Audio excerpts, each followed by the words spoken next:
Hello everyone, good morning তোমাদের সবাইকে। আজকে হচ্ছে বৃহস্পতিবার আর আমার আজকের ব্লগটা এখন থেকে শুরু করলাম। তোমাদের সবাইকে আমার নতুন একটি ব্লগে অনেক অনেক স্বাগত, অনেক অনেক ভালোবাসা। যেহেতু আজকের বৃহস্পতিবার, এর জন্য আজকে ব্লগটা এখন থেকে শুরু করলাম, মানে সমস্ত কাজ বাজ সেরে স্নান সেরে এখন একদম আছি ঠাকুর ঘরে। তো দেখো, বৃহস্পতিবার বেশি বেশি ফুল না হলে কিন্তু ভালো লাগে না, কিন্তু এদিকে এতই বৃষ্টি হচ্ছে যে এখন ফুল সেরকম বেশি পাওয়া যায় না। অন্য অন্য দিন কিন্তু বাড়িতেই কত ফুল থাকে, কিন্তু এই বৃষ্টির জন্য এখন বাড়িতেও ফুল তুলসী পাতা কিচ্ছু নেই বললেই চলে। তো দোকান থেকে সোনুর বাবা কিনে এনে দিল। এদিকে পান কলা সব কিছু রেডি করে রেখেছি, আর ঘরে ছিল আম। ঠাকুরকে আজকে প্রসাদে দেবো আম। তো বৃহস্পতিবার পুজো করতে অনেকটাই টাইম লাগে, কিন্তু আমার ঠাকুরঘরটা না এখনও এলোমেলো হয়ে আছে, অগোছালো। আসলে ঘরের তো জায়গা খুবই কম, আর এই ঠাকুরঘরটা খুব ছোট্ট, কিন্তু এখানেও অনেক জিনিসপত্র আছে, এর জন্য পুরো ঘরটা কিন্তু তোমাদেরকে দেখাই না এখন। আগে ফাঁকা ছিল, তখন ভিডিও করলে পুরো ঘরটা দেখাতাম, কিন্তু এখন পুরো জিনিসে ভর্তি, এর জন্য সেভাবেই ভিডিও করতে হয়। কি আর করবো বলো, কবে যে একটু ঠিকঠাক করতে পারবো কে জানে।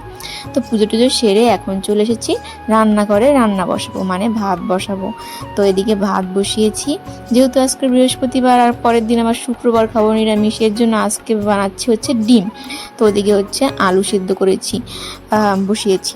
তো তারপরে দেখলাম আকাশটা একটু ভালো ভালো, মানে হাওয়াটা হচ্ছিল আর হচ্ছে রৌদ্র উঠবে বলে মনে হচ্ছিল। এর জন্য এই হচ্ছে সেই রবিবার সোমবারের দিন থেকে শুরু করে এই আজকে বৃহস্পতিবার, এই কদিনের পুরো জামাকাপড় যা ছিল সব বের করে নিয়ে এখন দিচ্ছিলাম মেলে। ওদিকে কিন্তু রান্না হচ্ছে, আর এদিকে সোনু তখন বসে বসে টিভি দেখছিল। ফার্স্টে পড়াশোনা করেছে, তারপর টিভি দেখছিল, আর এদিকে আমি কাজকর্মগুলো করছিলাম।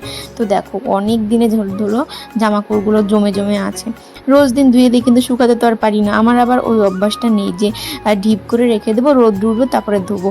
আমি প্রতিদিনেরটা প্রতিদিন ধুতে ভালোবাসি। এতে শুকাবে শুকাবে, না শুকাবে না শুকাবে, কোনো ব্যাপার না, কিন্তু আমি ওই জমিয়ে রাখতে পারবো না। মেন কথা, আমার ঘরে জায়গা নেই যে জমিয়ে কোথাও রাখবো। আর তাছাড়া আমার না এটা ভালোও লাগে না। তো যাই হোক, এখন এই যে জামাকাপড়গুলো মেলে দিচ্ছিলাম, এত কষ্ট করে ভাবলাম যে রোদ্র উঠবে, তারপর জামাকাপড়গুলো শুকাবে, কত ভালো লাগবে ঘর, মানে বাড়িটা আমার পরিষ্কার হবে, বারান্দাটা। কিন্তু কি আর বলবো, মনে হয়তো হচ্ছিল না এরকমটা হবে। আর এদিকে দেখো, সোনুর কত জামা কাপড় এই কদিনে দেখো কত ভিজে আছে। তো ভাগ্যিস এই বারান্দাটা ছিল, ওই না হলে ঘরে যে কোথায় রাখতাম কে জানে। তো দেখো, সব জামাকাপড় মেলে দিচ্ছি, আর তখন কিন্তু ভালোই হাওয়া টাওয়া ছিল। এর জন্যে সব জামাকাপড় মেলে দিলাম রান্নার মাঝখানটায় এসে। কিন্তু কপালটা আমার ছিল খারাপ, রৌদ্রও ওঠেনি, আর আকাশ যে যেরকমটা ছিল তখন এরকমটাও ছিল না। পরে কেমন একটা মেঘলা মেঘলা হয়, ভীষণ ভয় লাগছিল। এর জন্য না হলে ওই 1-1.5 ঘন্টা পরে আমি আবার সব কিছু উঠিয়ে নিই, মানে ভয় লাগছিল যদি বৃষ্টি হয়। তো যাই হোক, এত সুন্দর করে মেলে দিলাম, কোনো কাজই হলো না আমার। তো এরপরে হচ্ছে চুলটা আঁচড়ে নিচ্ছি, যেহেতু শ্যাম্পু করেছি, আর এদিকে রৌদ্র না হলে চুলটাও শুকাতে চায় না, কেমন ভিজে ভিজে হয়ে থাকে সারাদিন। আর এদিকে দেখো রান্না করছিলাম, এই দেখো ইনি হচ্ছে শুয়োপোকা, তোমরা বলো, আমরা বলি ছ্যাঙা। ঘরে দেখো রান্নাঘরে এসেছে, অনেক ছ্যাঙা হয়েছে বাড়িতে।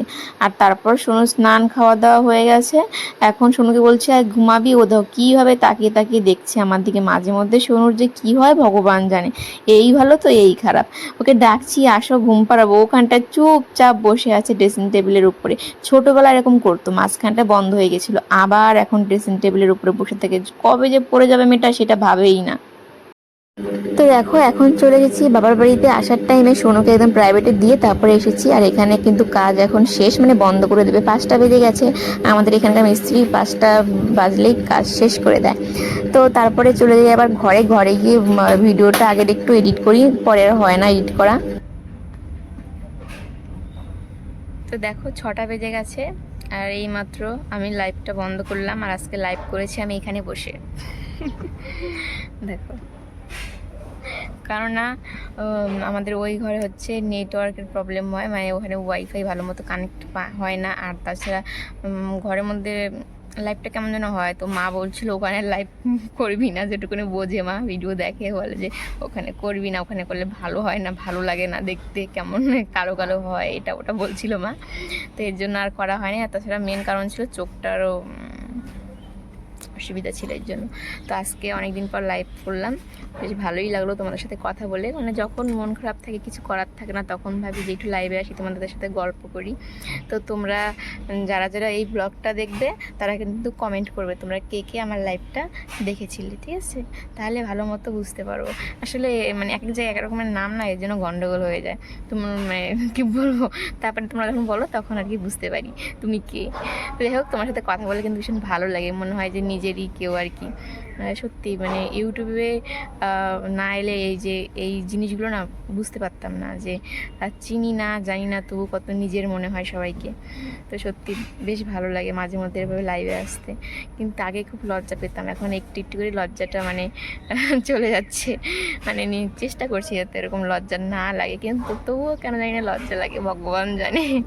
তো যাই হোক, দেখো আজকে আমাদের কতটুকু কাজ হয়েছে। ওই যে আমাদের মানে বাড়ি বানানোতে কতবার যে ভাঙা হয়, কতবার যে জোড়া লাগানো হয়, সেটা ধুলোই মাটি অন্ধকার। মানে ফার্স্টের থেকে বাবা হচ্ছে ভাবে না কোথায় কি দেবে, তারপরে যখন ওই দিকটা হয়ে যায় তারপরে আবার ভেঙে তারপরে আবার অন্যভাবে শুরু হয়। তো এখানটা কিন্তু জানালাটা ছিল না, অনেকটা হচ্ছে গাঁথনি হয়ে গেছিলো। তো তারপরে বাবা ভাবে এখানে যদি মেশিন রাখা হয় তাহলে তো গরম লাগবে, আবার দেখো জানলা লাগায়। তো এখানে একটা ওখানে একটা, তো এই হয়েছে আমার মানে আমাদের প্রত্যেকটা বাড়ি বানাতে একবার হয়ে যাবে, তারপরে আবার ভেঙে আবার করা হবে। এই চলে। তো আমাদের কি বলবো, কাজ তাড়াতাড়ি এগোচ্ছে না, প্রচণ্ড ঢিলা ঢিলা মিস্ত্রি। তার মধ্যে রোজ দিনই বৃষ্টি, না হলে এই কদিন আমাদের মন্দিরের কাজটা হয়ে যেত। এই এখানটায় হচ্ছে আমাদের মানে কালী ঠাকুরের মন্দির হওয়ার কথা, কিন্তু ওই বৃষ্টির জন্য ওখানে কাজ হচ্ছে না, যেহেতু অনেকটা খুঁড়তে হবে, তো ওখানে জল বেরিয়ে যাচ্ছে এর জন্য আর কি। তো মানে মন্দিরের জায়গাটা ঠিক মতো হচ্ছে না, মানে এই পাশ ছাড়া হচ্ছে না, এখানটা জায়গাটা খুবই কম হয়ে যাচ্ছে, মানে নানা রকমের সমস্যা। আর বাবা আগে যেরকম ভেবেছিল বাড়িটা হবে কোথায়, সিঁড়ি রুম হবে, কিন্তু আবার এখন সব কিছু মানে প্ল্যান চেঞ্জ হয়ে যাচ্ছে। মানে আমি মানে বললাম মাকে বলেছিলাম যে সিঁড়ির ঘরটা যেখানে হওয়ার কথা ছিল সেখানে হলে না সবসময় আমাদের কারখানার সবার সঙ্গে মানে হয় না, মানে আলাদা একটা ব্যাপার হতো না, সবসময় ওদের সাথে এক জায়গাতে সব হয়ে যেত। তার জন্য ভাবলাম, মাকে বললাম, আমার যেটা মনে হয় সেটা মাকে বলি, যে সিঁড়ির ঘরটা ঠাকুর ঘরের পাশে রাখলে ভালো হবে। তারপরে মা কিন্তু ফার্স্টে বলেছিল বাবাকে যেন না বলি, তারপরে মাই আবার নিজে নিজে বাবাকে বলে, তারপর বাবা বলে কি আবার ইঞ্জিনিয়ারকে ডাকবে, আবার সব কিছু মানে আলাদাভাবে করবে আর কি। তো এই বাড়ির স্বপ্নটা ছিল হচ্ছে আমার ভাইয়ের। তো এখানে কথা বলছি, কারণ আমার থেকে একজন দুজন করে আসছে, ভীষণ লজ্জা লাগে ওদের সামনে কথা বলতে। তো এই বাড়ির স্বপ্নটা ছিল আমার ভাইয়ের, কোথায় কি হবে কীরকম হবে, কিন্তু ভাইয়ের স্বপ্ন কেমন একটা হয়ে গেল সব। তো কালী মন্দিরটা ফার্স্টে কথা ছিল একদম উপরে হবে, তারপরে ভাই আবার বলে যে না মন্দির নিচেই থাকবে।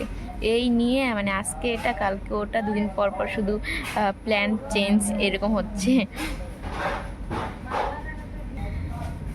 তো এখানে আর কথা বলা যাবে না, সবাই আসছে, আমাকে দেখছে আর হাসছে। তো চলো আজকের ব্লগটা আর বেশি বড় করছি না, এমনিতেই মনে হয় অনেক বড় হয়ে গেছে।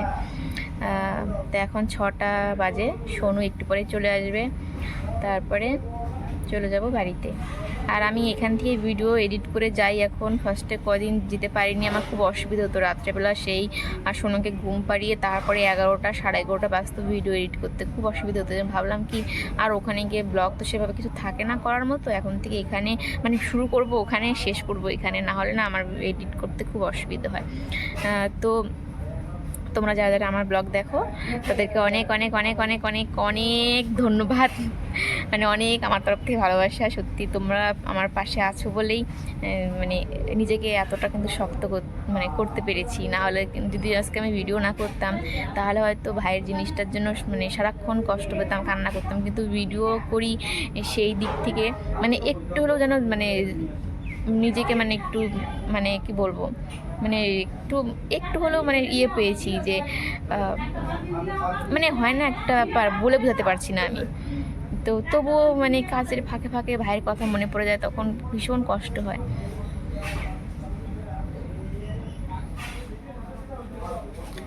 তো চলো, আর কিছু বললে শুধু এখন ভাইয়ের কথাই উঠে আসবে, আর এছাড়া অন্য কথা আমার মুখ থেকে বেরোবেই না। তো চলো আজকের ব্লগটা এই পর্যন্ত রাখছি। যদি তোমাদের ভালো লাগে তাহলে কিন্তু অবশ্যই একটা লাইক করে দিবে, আর ভালো লাগলো কিনা সেটাও কমেন্ট করে জানাবে। আমার চ্যানেলটি সাবস্ক্রাইব করে আমার পাশে থাকবে। যারা আমার ব্লগটা ফেসবুক পেজ থেকে দেখো তারা কিন্তু প্লিজ পেজটা ফলো করে দেবে। সবাই ভালো থেকো, সুস্থ থেকো, টাটা। আবার দেখা হবে নতুন একটা ব্লগের সঙ্গে।